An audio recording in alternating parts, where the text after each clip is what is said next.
So this is showing a family of Poncelet triangles inscribed in an ellipse, circumscribing a circular caustic centered at C.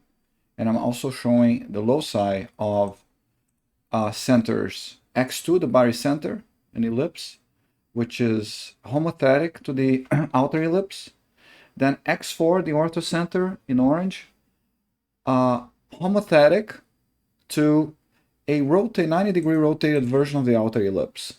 And finally, I'm showing in green here the locus of, the elliptic locus of the Gergonne point x7, which is an ellipse axis aligned with the outer one, but not homothetic.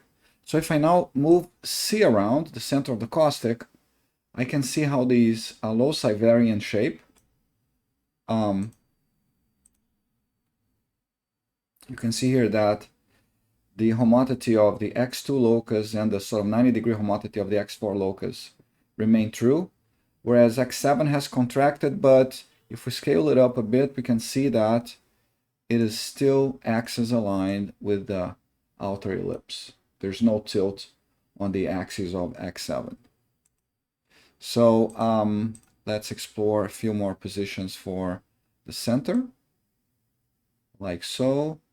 Let's come down. You can see the same kind of phenomenon down here and over there, and finally over here. All right, that's all I have.